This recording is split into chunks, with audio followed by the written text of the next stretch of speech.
Dark, cryptic, eerie. That is what the Breath of the Wild sequel trailer screamed. It portrayed a darker side of Zelda we haven't seen in over a decade. What a time to be alive to possibly witness the next Majora's Mask styled game in the Zelda franchise, and what a time to be alive to experience a true successor to the critically acclaimed and revolutionary title that changed the entire series. Breath of the Wild in many ways took the series in directions that truly complemented the Zelda formula, with its open-air routes, free exploration, and its new survival mechanics. But unfortunately, it also took the series in directions that sort of lost connection with what makes a Zelda game feel like a Zelda game. The lack of dungeons, no linearity, a memory-based story with no time travel to see its true effects on the world, and the implementation of repetitive tasks in order to fill the large world of Hyrule. With the Breath of the Wild sequel, this is a huge opportunity for Nintendo to answer the many mysteries of Breath of the Wild's post-apocalyptic lore, and to truly make a Zelda game that Breath of the Wild could and should have been. So without further ado, let's discuss what can make The Legend of Zelda Breath of the Wild 2 the greatest and darkest Zelda game of all time.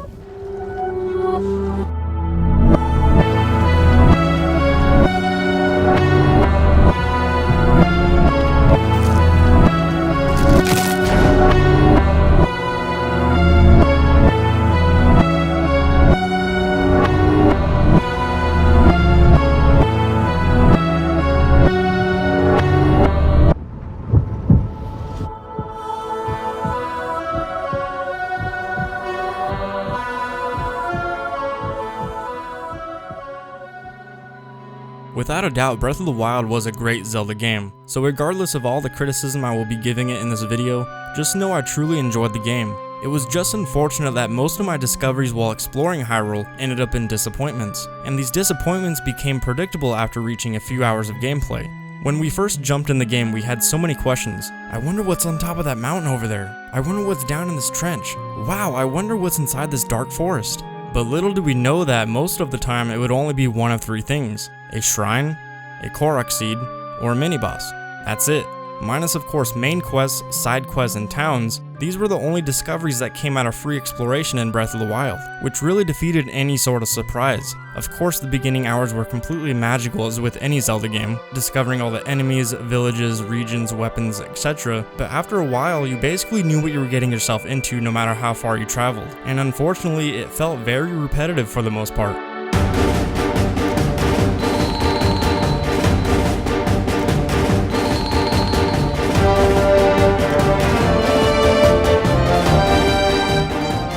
When we first saw the second reveal trailer of Breath of the Wild, I was more than amazed with the scale of the game. Comparing to the 2014 trailer, the game had completely changed not only in size, but just the general look of the game itself. It was in that second trailer that we realized this game was going to be absolutely massive, more than anyone really anticipated. I was extremely excited to see the direction the game was taking, but at the same time I was also concerned.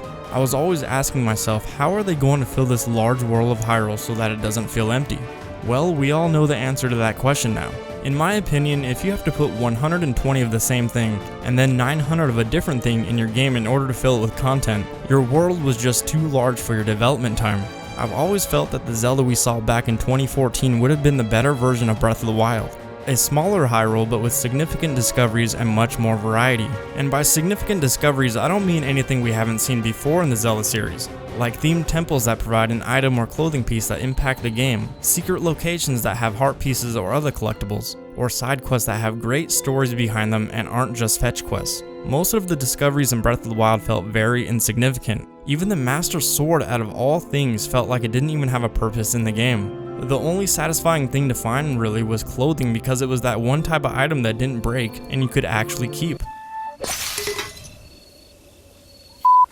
And we basically obtained all of Link's abilities, aka runes, in the very beginning of the game, which left the rest of the game feeling like we weren't really progressing, minus of course obtaining spirit orbs for hearts and stamina, and having only 4 main dungeons that all felt similar did not help. So in the sequel to Breath of the Wild, I'm really hoping Nintendo can bring back more of the traditional Zelda formula with themed mini and main temples scattered throughout the world that provide unbreakable items and weapons that can help Link on his journey. Also, a definite increase in enemy variety, including mini bosses, would be be nice to see, and of course more in-depth side stories that are much more than fetch quests. Fill Hyrule with variety, surprises, and random events. Bring back fishing and other iconic locations that provide memorable experiences. Give us more incentive to explore this vast Hyrule with more things to find and collect. If Nintendo can combine Breath of the Wild's open-air roots with more of the traditional Zelda formula found in previous titles, I think that would make the sequel an even greater Zelda game. Breath of the Wild was a huge step forward for the franchise, but it did drift a little too far from what makes a Zelda game feel like a Zelda game.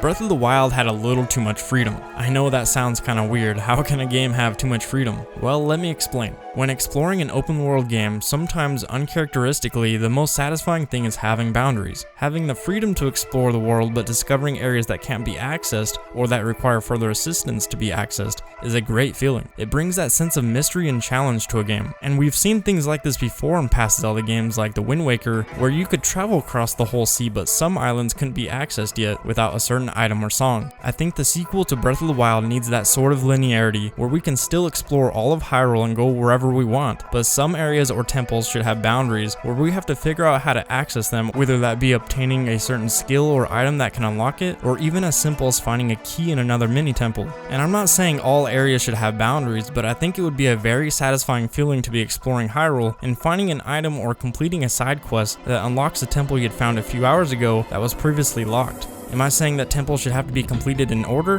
No. I'm just saying I want the sequel to Breath of the Wild to have more of a challenge when it comes to reaching new areas or temples. I want that feeling of, wow, I am not supposed to be here yet. Rather than just encountering stronger enemies, I want the game to really show us when we've traveled too far and make us really think and figure out how to get into new areas. This kind of linearity is what I really missed in Breath of the Wild. Being able just to walk into the Lost Woods and complete it, or even climb Death Mountain without having to complete any quest beforehand or obtain any special items first, just felt very un-Zelda and generally unaccomplishing. Having no boundaries made traveling to new areas just feel trifling, so I'm hoping Nintendo can add some of the traditional Zelda linearity to Breath of the Wild's open-air roots. I think a perfect mix of linearity and free exploration would make a great Zelda experience for the sequel.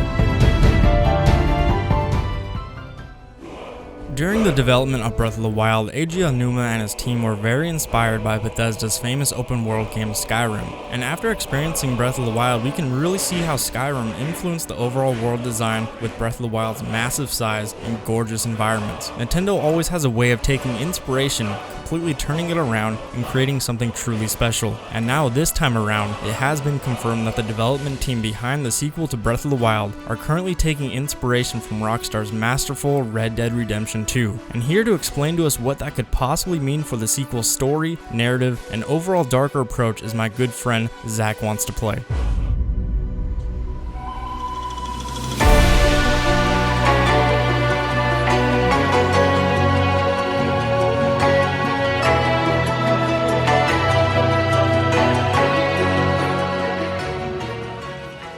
With confirmation that the next installment in the long-running fantasy adventure franchise being inspired by Red Dead Redemption 2, let's speculate what that could mean. But to truly do that, we first have to understand what made Red Dead Redemption 2 such a standout title. For me, it breaks down to three things: open world, character, and story.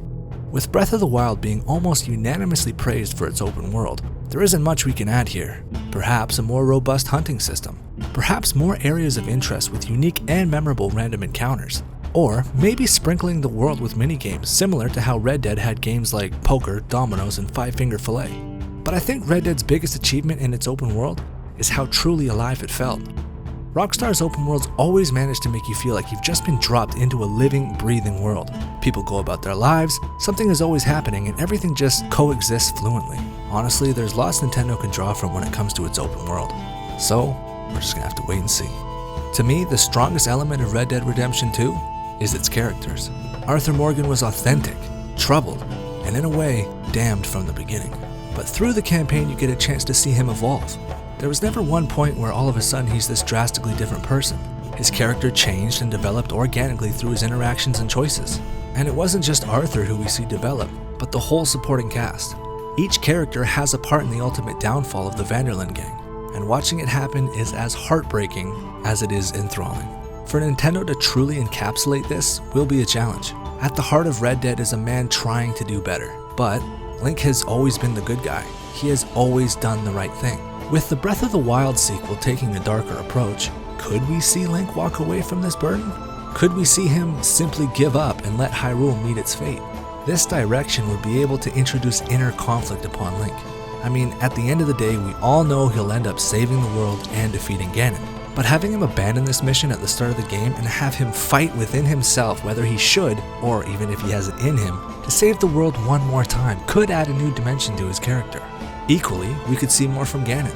With Breath of the Wild's introduction of voice acting, we have a real chance to make Ganon a truly wicked and compelling villain in a way Nintendo have never been able to do before. Ground his intentions and show us inside his mind. Maybe he's remorseful for the hurt he's caused, but this lust for power erodes his soul and ultimately consumes him. To reflect what Red Dead Redemption 2 presented us in terms of character, inner conflict is the name of the game.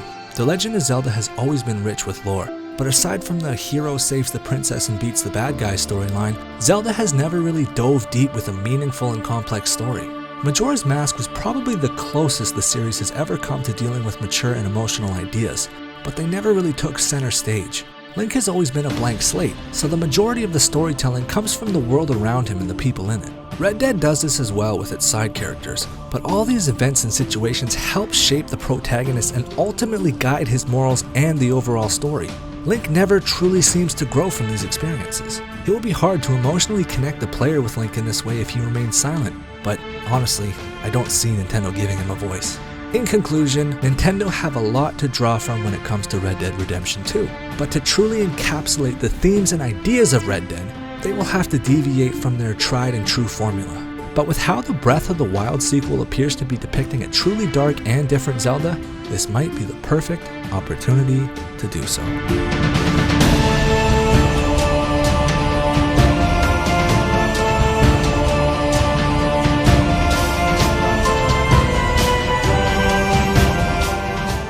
The world, the most important part for the upcoming sequel.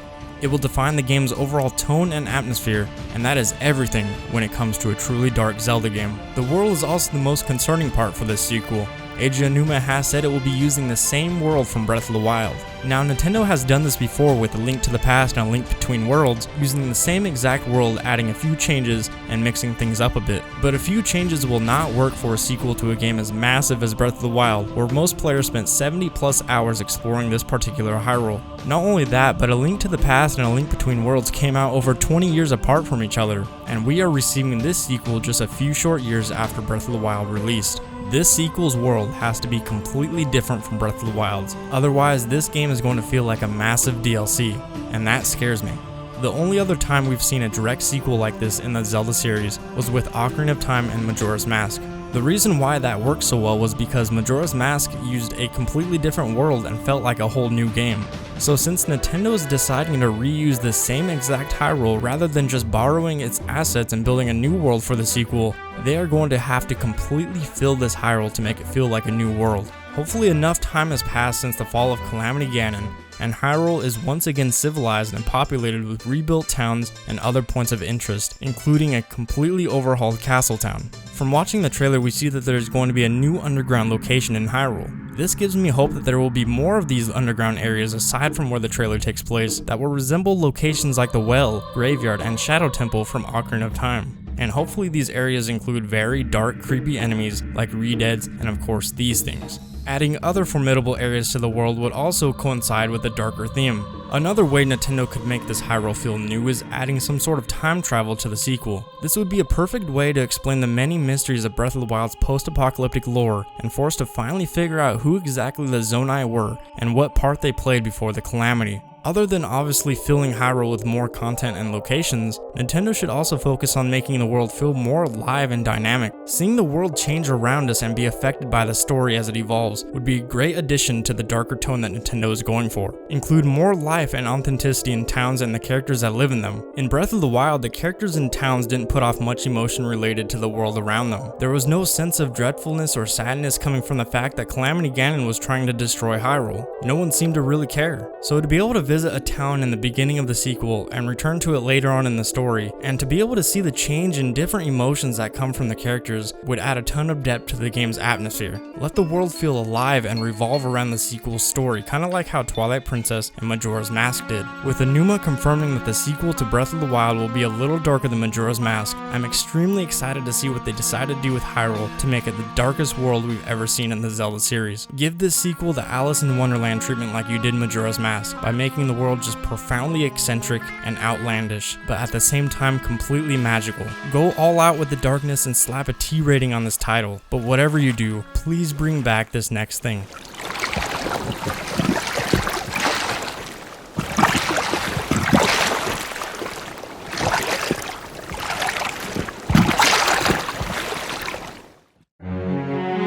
The first place I traveled to in Breath of the Wild was Lake Hylia. Lake Hylia has always been one of my favorite places to visit in Zelda games, when there is one. I was really looking forward to seeing Breath of the Wild's version of Lake Hylia and getting to explore all of its buildings, fishing area, and talking to all of the characters that live there. I was thinking maybe this is where I should travel first in order to figure out where I could learn how to dive underwater.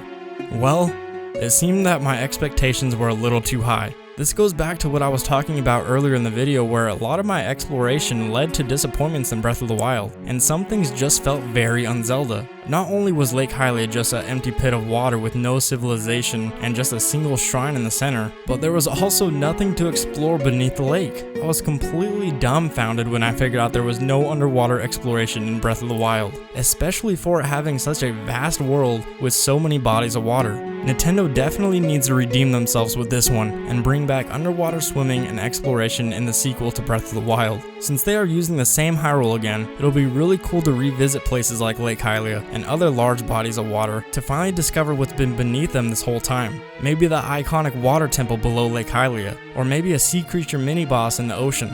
There's plenty of underwater mystery and lore Nintendo could add to the sequel of Breath of the Wild, and doing so would add that touch of new gameplay that will be needed for the sequel to feel fresh and different from the original.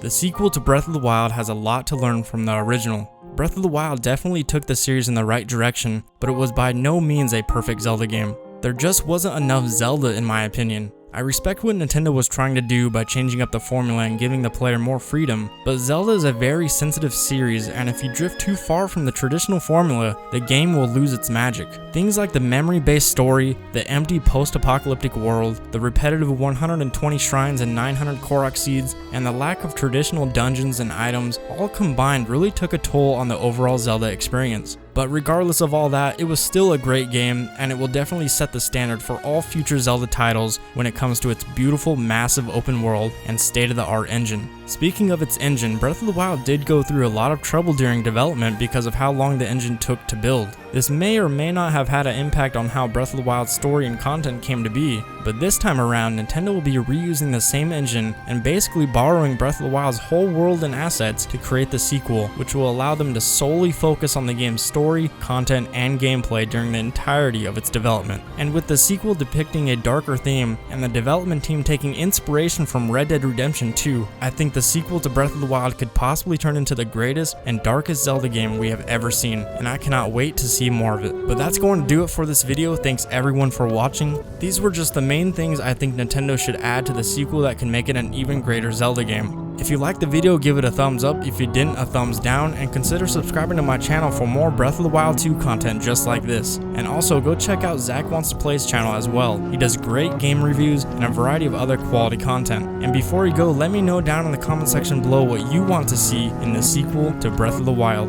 Other than that, I'll catch you guys in the next video.